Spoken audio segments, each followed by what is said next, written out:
carve out space for meaningful conversations that go beyond the grill.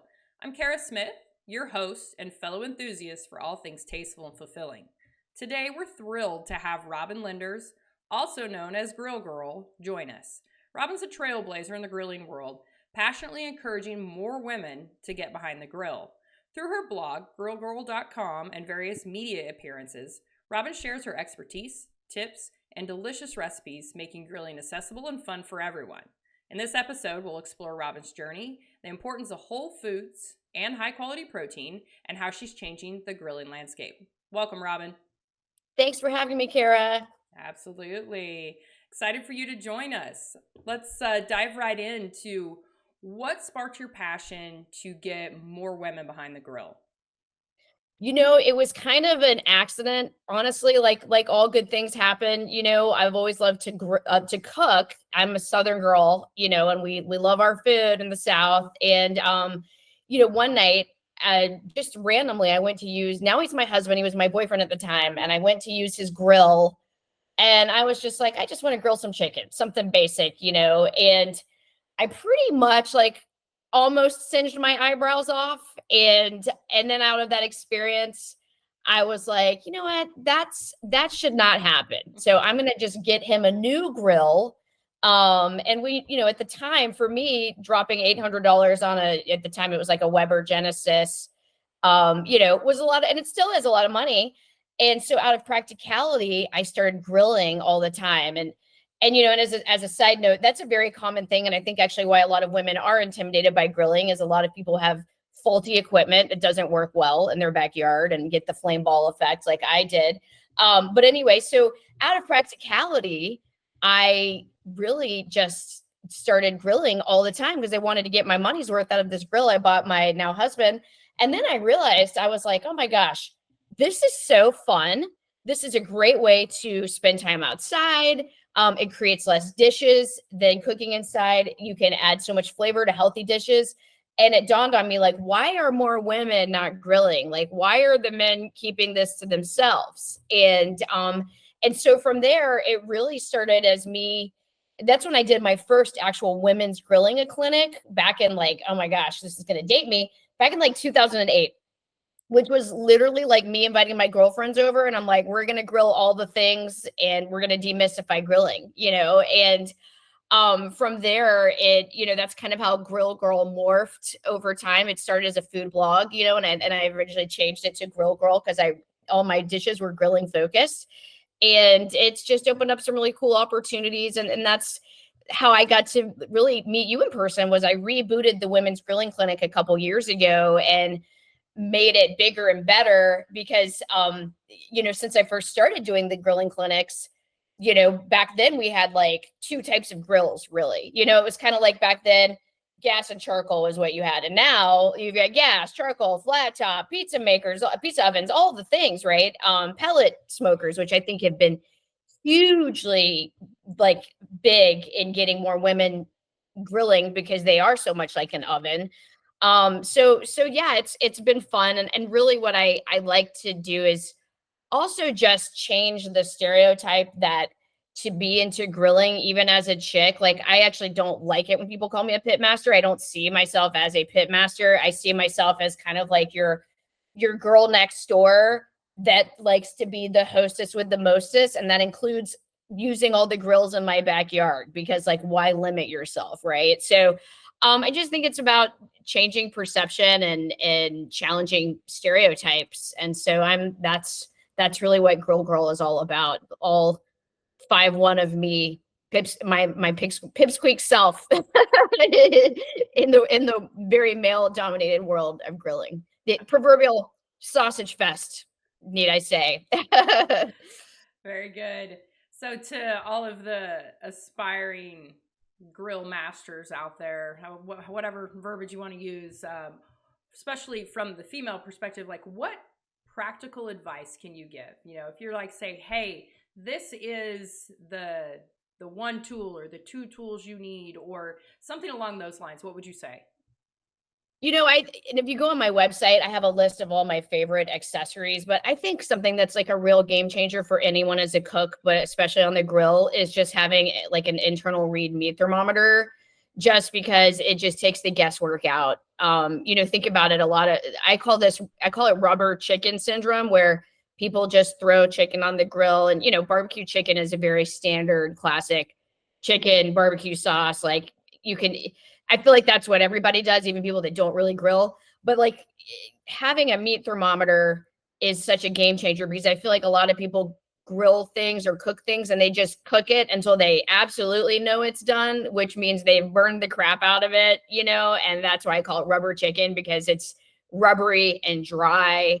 And so once you know your internal temperatures to pull proteins off, it's just really a game changer, because I think most people don't know, and so they're just guessing. And you never want to undercook anything either. So I think once you remove the guesswork, you're just going to become a much better cook. So even a lot of people also don't know too.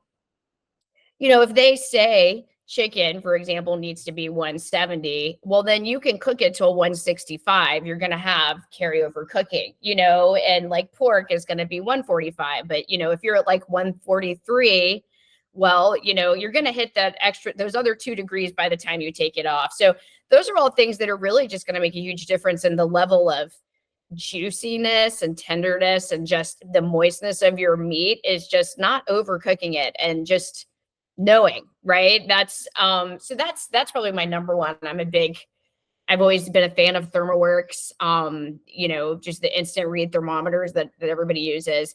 I even came out with a meat thermometer line with FabFitFun last year, just in one of their boxes. And I still have a few available on my website for anyone who just wants an inexpensive meat thermometer for like $30. But that's the number one. And even in your kitchen, don't overcook things. That's how you ruin food or how good protein. That's solid advice. So, of course, being a rancher's daughter, we primarily ate beef, as you can imagine. That was our main staple in our household. And my dad was, that he loved to grill, and there's nothing like putting fire to a good steak, frankly. But I can remember 2 times in my life that he cooked chicken. 2. That was it. My limited amount of years on this planet. And the first time, it was very similar. It was, there's no meat thermometer, no nothing. It was, I'm going to cook this chicken until it's dead. And I'm like, well, we started that way. So by the time he got that thing off the grill, I mean, it was so burnt.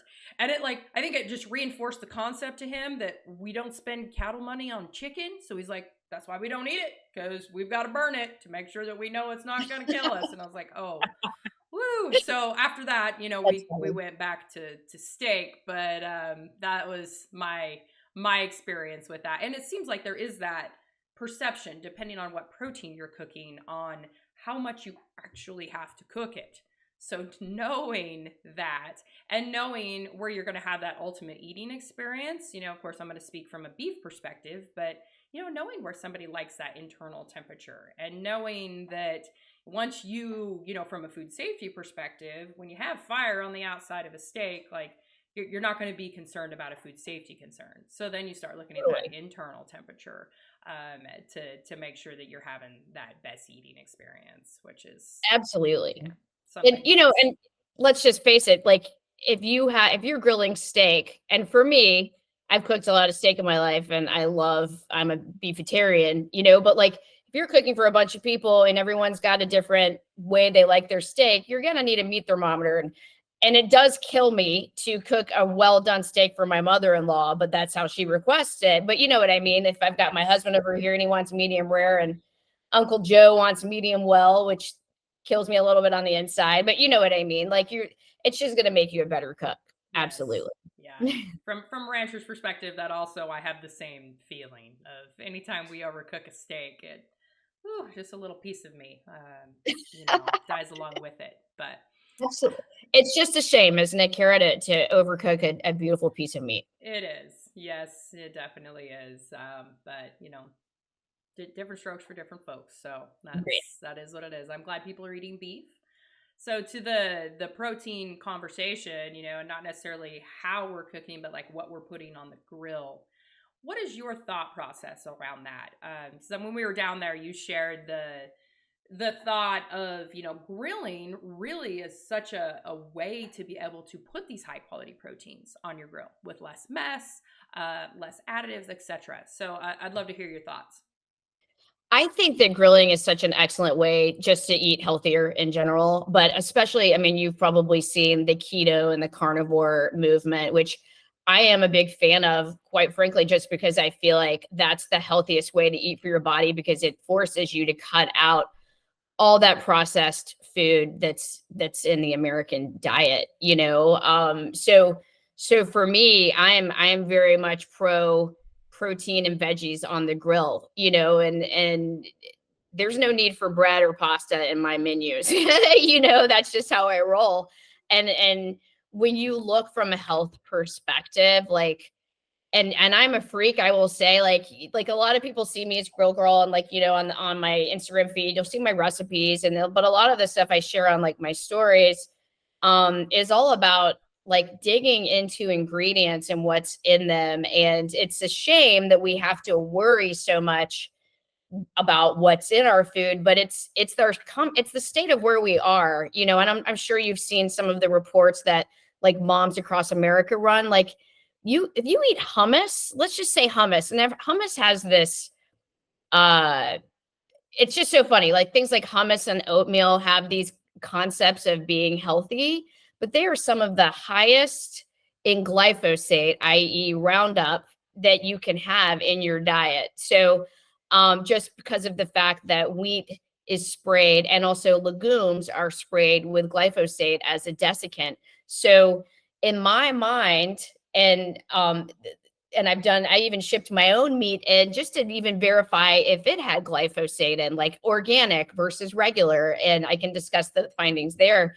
But what all that did was it solidified in my mind that the healthiest way I can eat for my body is a protein-centric way, because at least when I eat animals, that's like a double filtration system for the toxins and chemicals that they can be exposed to. So at least when I eat beef has 5 stomachs. They process out a lot of the stuff they might get exposed to in the, in from a chemical perspective or whatever. So I am all about just a high protein diet, veggies, and none of that other stuff that's on all the inside aisles of the grocery store. I don't think we need it.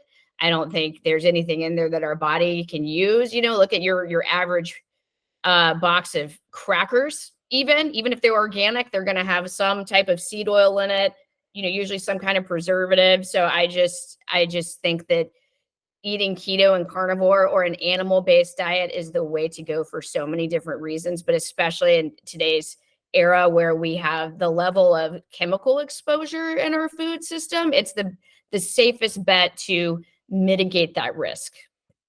Sure, I think you touched on a few things that are really important there, Robyn.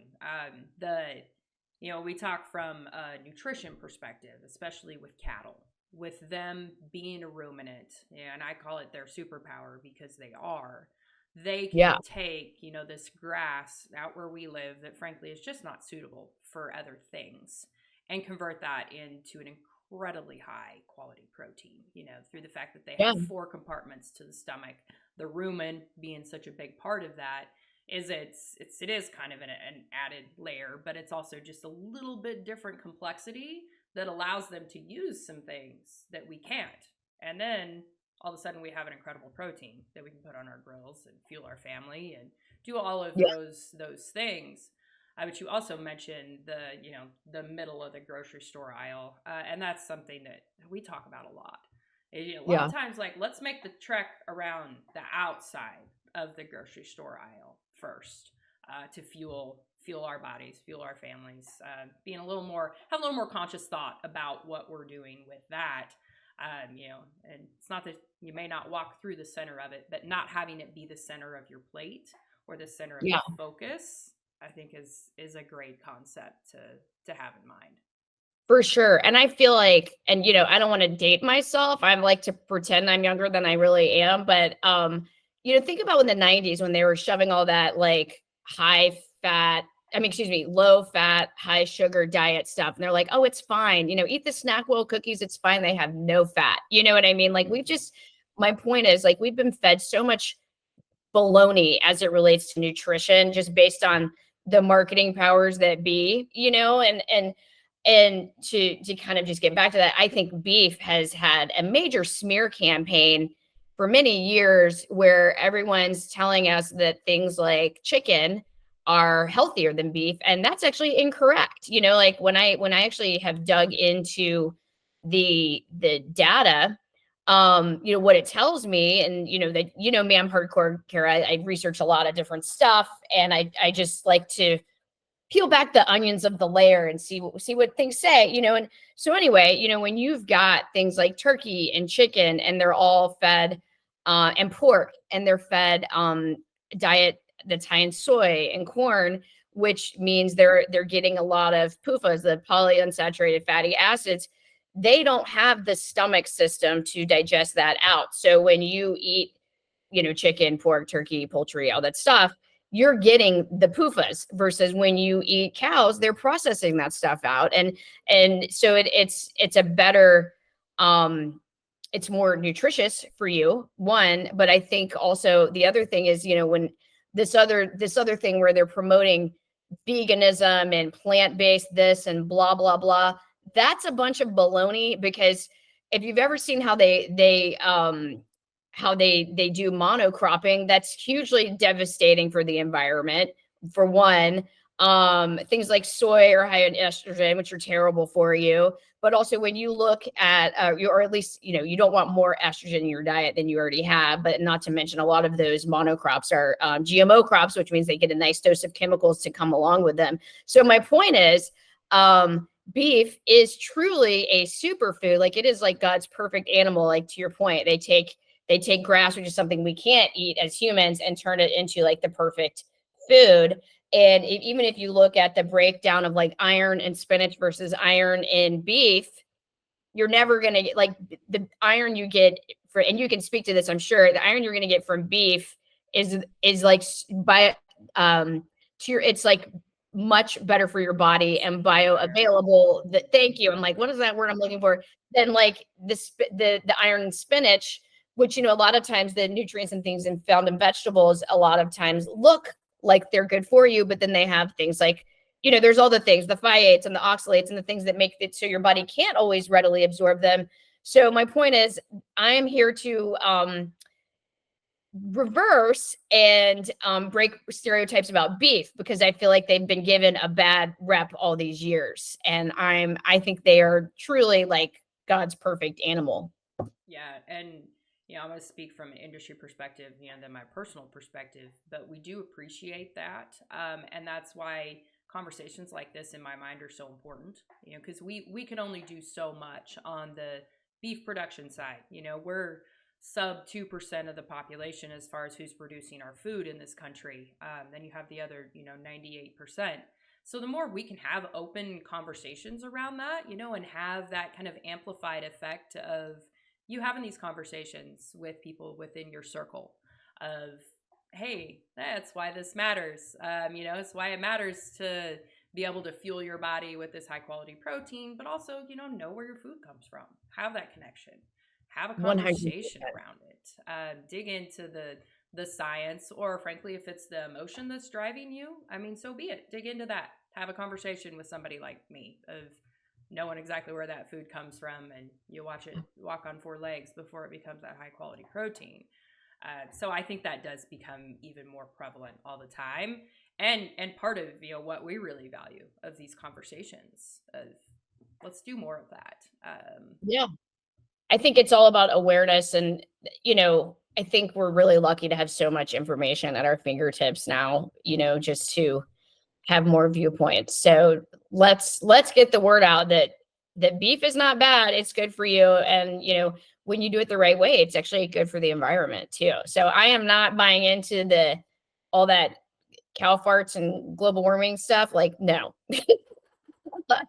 Anyway, I won't even go there. I do believe that, beef is a superfood, and it goes back to, you'll see on my feed, I'm always grilling a ton of beef and steaks, and I love to explore the lesser known cuts and eating nose to tail and trying to get more collagen in your body, and really going back to like how our, great, great, great, great grandparents ate, so let's talk about more about that stuff, Yeah, and let's touch on that, Robyn. I'd love to hear your thoughts around that, especially like from a grilling perspective, of maybe whether it's lesser known cuts or other ways to be able to bring some of the nose to tail concept into the grill. What are your thoughts around that? well, if you think about it, we all need collagen in our body, right? And that's what you really kind of miss out on when you don't eat nose to tail.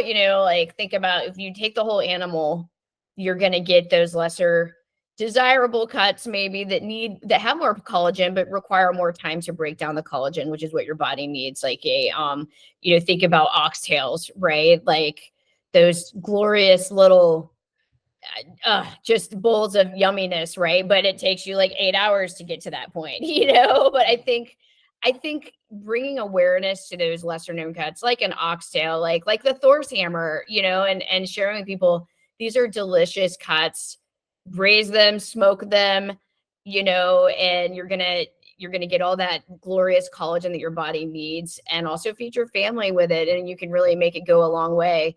I think it's just bringing awareness to it. There's more to a cow than just ribeyes and New York strips, And I mean, I think a lot of people these days are knowledgeable, but that they do need collagen, right? Like I know I like even mix collagen in my coffee in the morning and things like that. So I think it's like, how can we bring more recipes that bring that to the front, like I have an oxtail recipe on my website that's delicious, and it's like just and I was also introduced to Jamaican cooking because I used to live in South Florida, so that's like a very common dish, right? Like braised oxtails, but just I think just bringing even the cuts that people don't care about, or just the awareness of the nutrition of the cow is just important. Like even the liver supplements that we can get from a cow, right? Like we may not want to just liver jerky, but repurposing that,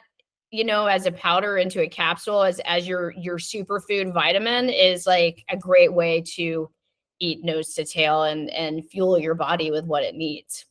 Sure. Well, fueling your body, particularly, we've talked about getting more women behind the grill. There's definitely some nuances in that. When we start talking female perspective, female nutrition, comparatively, and even from my own personal perspective.